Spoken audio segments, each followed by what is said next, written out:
He invited me to a very special reunion date. My birthday. I showed up smiling. 28 guests, cake, music, not a word about me. When I asked, Mom laughed. Your birthday? Oh, please. This was more important. Everyone laughed. I raised my glass, smiled, and said, then so is this. Frozen the $5,200 bill, canceled the venue card, and sent one file titled FFF to every inbox before dessert. The file, FF. That was the real dessert. Your birthday? My mom said, laughing with that flat, sharp edge she always saves for me. Oh, please. This was more important. Laughter exploded across the table. Real, careless, ugly. My uncle nearly choked on his wine. My cousin Sheila smacked the table. Someone clapped. No one looked at me. No one saw me. I was standing there holding a champagne glass I'd paid for in a venue I'd rented, surrounded by 28 people who called themselves my family. Fairy lights, custom playlist, catered seafood, and an open bar. A cake so big the decorator called twice to confirm the dimensions. And not a single person had said the words. Not one, happy birthday. I scanned the room. My aunt winked at me like I was being dramatic.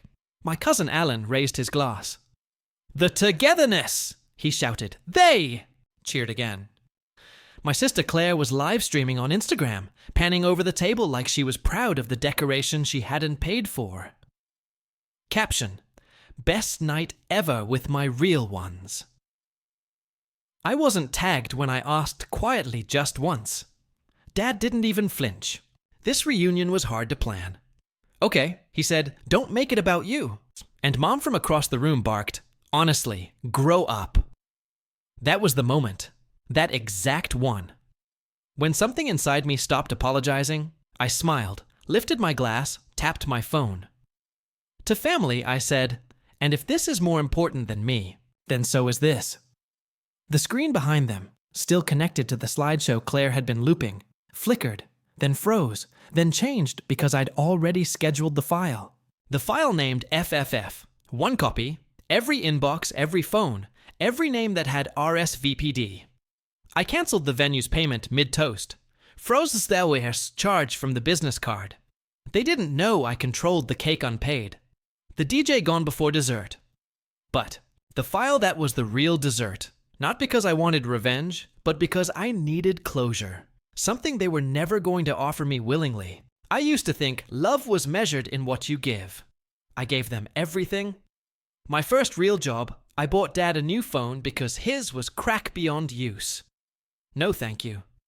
He called it finally a real man's phone and told people at work he'd gotten a promotion bonus. When Claire's car broke down senior year, I sold my laptop, the one I used for work, and wired her $800. She posted a story the next day. Some angels wear hoodies. People commented, your dad's the best. She didn't correct them. When Mom's back, pain got worse. I paid for a mattress with orthopedic support, $100 or $200. Claire posted a photo of Mom in bed with a tea and wrote, we always take care of each other in this family. Not once was I mentioned. Not even a tag. I didn't say anything. I told myself, you don't do it for recognition. You do it because it's right. That was the story I used to survive until I couldn't anymore. I paid for Claire's master's program, full tuition. Her job had fallen through, and Dad said she was emotionally fragile. He said, help her just this once. That once was $26,000. She graduated, never said a word. At the family barbecue that summer, Dad stood up and toasted himself. Here's to raising kids who know how to support each other. Some families fall apart. Ours. We invest. Everyone clapped. Even Claire with my money's degree in her hand clapped. Mom linked at me like I should be proud. I told myself, at least she finished. 2 months later, I got a notification from the bank. A $9,300 withdrawal from the shared family account. I'd set it up years ago for emergencies. It was Claire again. When I called her, she acted offended. Oh my God, it was for Mom's treatment. she said. You think I just take it? Turns out the treatment was a week at a spa resort in Tulum. I saw it on Instagram before she could block me. Family reset. No drama, no noise, just healing with the ones who matter. Photo. Claire. Mom. Dad. No tag, no text, no shame. Dad loved to act like he was above needing help. He wasn't. I paid their gas bill for a year straight, quietly, automatically. When I turned it off, Mom called in tears. We're freezing here, she said. Your father is sick. 2 days later, I saw them on Facebook at a backyard bonfire roasting marshmallows and fleece jackets. Dad was holding a drink and laughing. Caption: Nothing keeps us down. True family knows how to stay warm. That post got 213 likes. Mine, a simple birthday post with no one in it, but me, got 2. One was from a coworker. The other was from an account that doesn't exist anymore. Then came the chat. It was my cousin Greg who leaked it. He sent me a screenshot from the real fam group chat. Not the public one, not the memes and weather updates. This one was private, mean, real. Claire had written, let's not tell him about the reunion until the week of. If he asks, just act like it was a last-minute thing. He ruins the energy. Dad replied, if he shows up, I'll handle it. Might finally make a man out of him. Mom wrote, he just takes things so personally. Let's make this a drama-free night. Someone, probably Aunt Sheila, added, let's not give him an opportunity to monologue. Then the part that cracked something permanent. Claire, can we just not invite him at all? I mean, he's family by blood, but it's not like he's real family. The same week, Mom texted me asking for $600. Said the water heater was leaking. Said it was urgent. I asked for a photo. She left me on read. That night, she posted a picture of Claire holding shopping bags in front of a boutique with the caption, Girl Day, finally. I zoomed in. One bag had a designer logo I recognized. Paid their rent that month anyway, not because they deserved it, but because I didn't know how to stop being the good son. Then the windshield happened. I parked outside my apartment, just finished a double shift, coffee in one hand, keys in the other. I looked up across the windshield and crude black paint. You only exist when we need you. Underneath, and red marker. Try showing up when it counts. I didn't call the police. I didn't need to. The writing was clear, and I'd finally learned to read. That's when I dug. Claire once bragged that she backed up her entire life. Every file, every message, every voicemail. She thought it was power, insurance. She forgot she left her old external hard drive in my storage unit, and I never throw anything away. Inside the drive, folders. So many folders. One named Leverage, one named James equals Liar, one named Editables. Inside doctored screenshots of my texts made to look like I called her a failure. Told her to disappear. Edited images, memos spliced from my old voicemails. In one clip, my voice said, You're nothing. You ruined everything. Except I never said that. Not in that order. Not in that tone. And in the original files, right next to them were the raw versions. The ones where I was telling her, I'll pay the bill, don't worry, and you're stronger than you think. She turned comfort into cruelty and saved the proof. That same night, I got an email from her ex. I hadn't spoken to him in over a year, but I remembered his face. Quiet, kind, the only decent one at her birthday dinner last year. Subject line, she did it to me too. He attached a PDF, a detailed time-stamped confession. Claire had created fake emails in his name and sent them to HR at his job. Accused him of theft. He lost his contract. He knew it was her. He just couldn't prove it until now. He kept backups, just like I had. I stared at my wall for a long time that night. Not angry, just done. I used to think the worst thing you could be was unwanted, but it's not. The worst thing is being useful to people who don't believe you're real. People who treat your kindness like an invoice. People who only remember you when their lives crack and need glue. I wasn't glue anymore.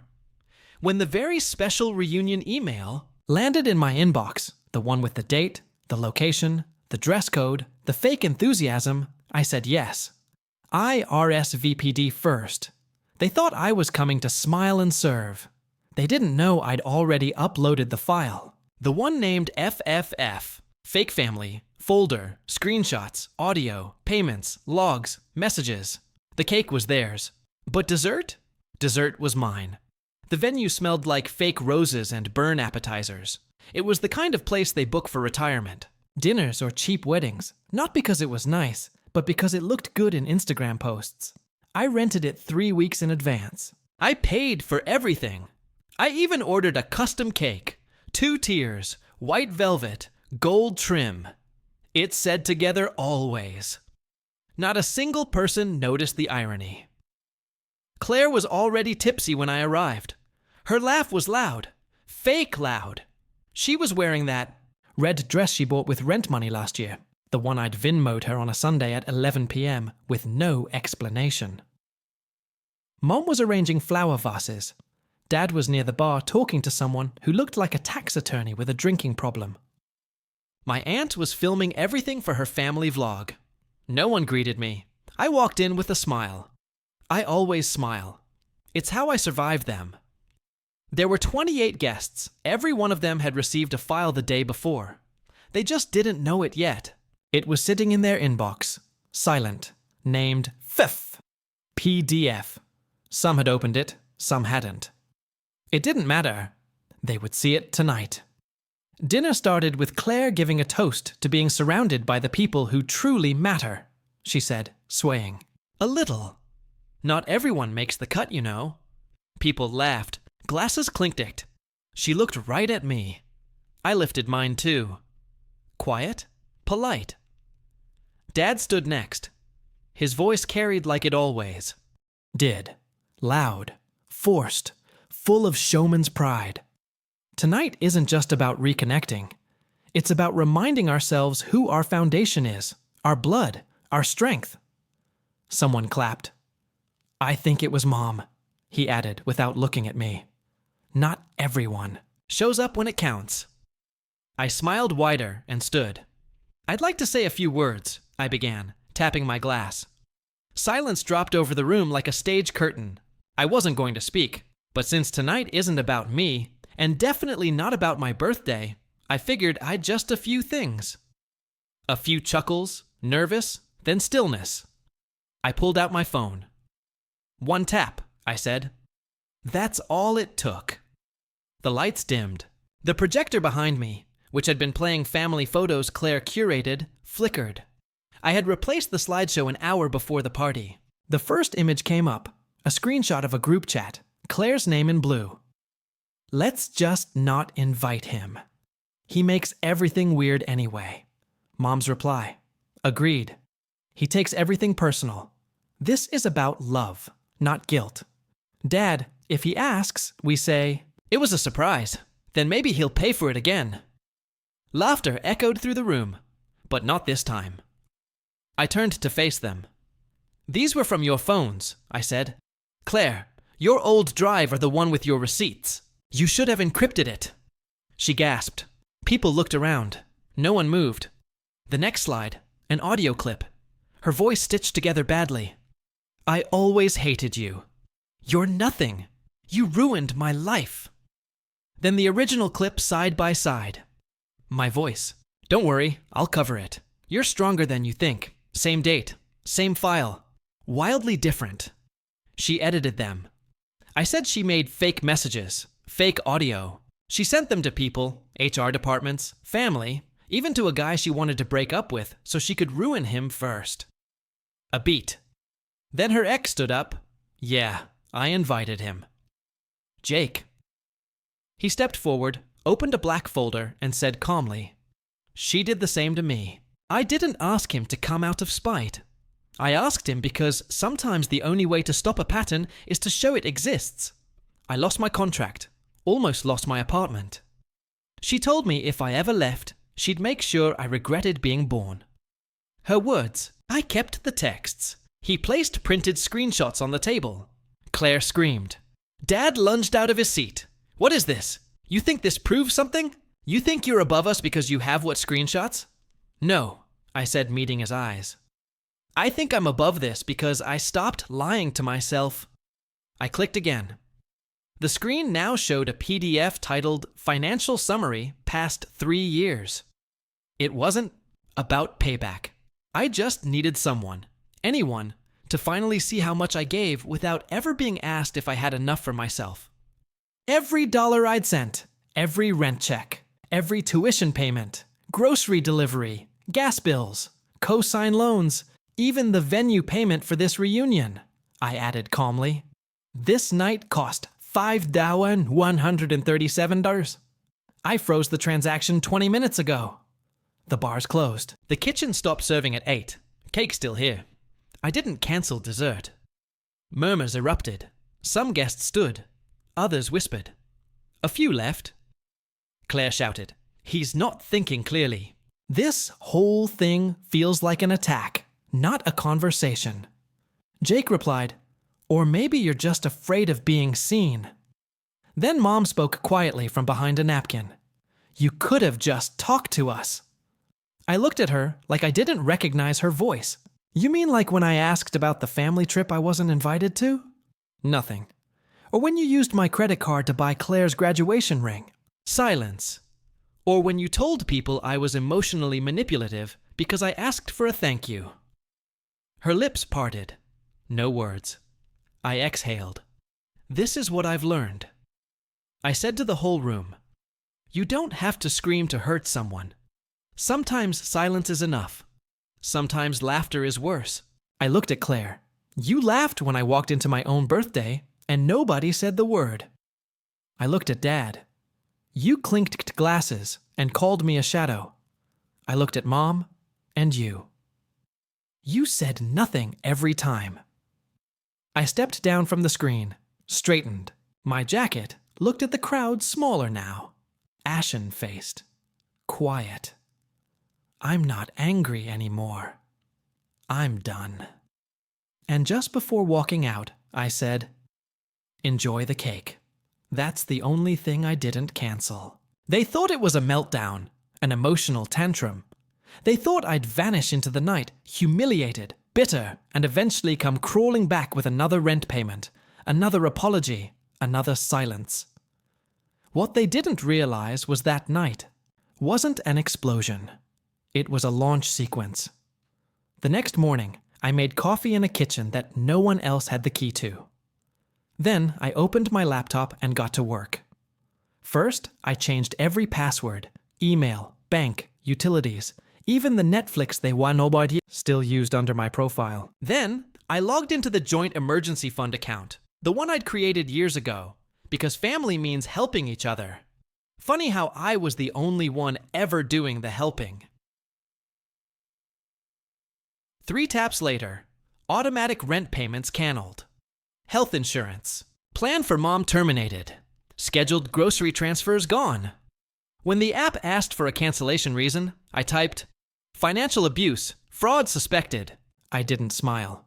Not yet. At 7:42 a.m., the call started. First, Mom, then Claire, then the family chat exploded. Why isn't the rent going through? Mom's insurance just bounced. Did you change the passwords? Please fix this. People are asking questions. What did you do? I didn't answer. I opened a folder on my desktop labeled Receipts. Inside 3 years of transactions, screenshots, audio, a PDF titled Loan Fraud 2021. That one was important. Because back in 2021, my father opened a credit card under my name for emergencies. I agreed because I was still naive enough to think his emergencies included me. He used it to buy a smart TV, a sound system, and pay off CLA's overdue phone bill. Last month, he charged $7,800 to that card. Restaurants, resort deposits, Botox. I filed a formal fraud report, 28 disputed transactions, attached audio clips where he casually bragged about fixing his credit thanks to James, and one voicemail where he threatened to ruin me if I didn't send another $1,000. Then I called the bank. I'd like to report a forged co-signature on a loan application dated August 14th, 2020. I said they asked for proof. I sent them everything. My signature from actual contracts. The loan document with a mismatched handwriting, a time-stamped email, from Dad pressuring me to not look too closely. The investigation was opened within 36 hours. His credit line was frozen. By noon, Claire sent me a 1,000-word email titled, "Seriously?" It started with, "You're being vindictive," and ended with, "You regret making enemies out of blood." I didn't respond. Instead, I contacted our family lawyer, the one Grandpa used, and submitted an official request to remove myself from all joint ownerships, family assets, and estate claims. I renounced my stake in the house. I gave up the family trust. I opted out of the will voluntarily. When the lawyer asked if I wanted to explain my reasons, I said, "They've already taken everything I valued. I'm just closing the account." On the third day, Mom called again. I let it go to voicemail. Her voice shook.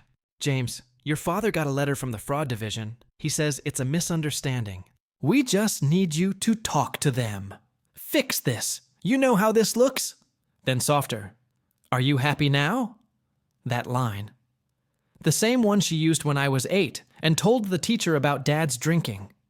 The same one when I was 16 and refused to lie to a cop about a noise complaint. The same one she texted after Claire accused me of stealing her laptop when I was 300 miles away. "Are you happy now?" As if their wreckage was my creation. As if I wanted this. I deleted the message. Then I blocked her number. The final step came a week later. I received a plain envelope in the mail. Inside, legal documents. They were trying to sue me for damages to family reputation filed by Claire, supported by Dad.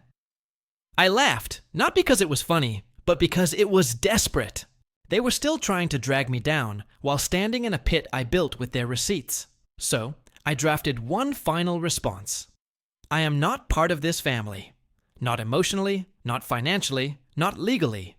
This is not a bridge you burned. It's a doctor I locked from the other side. Try knocking if you want, but no one's home anymore. They tried.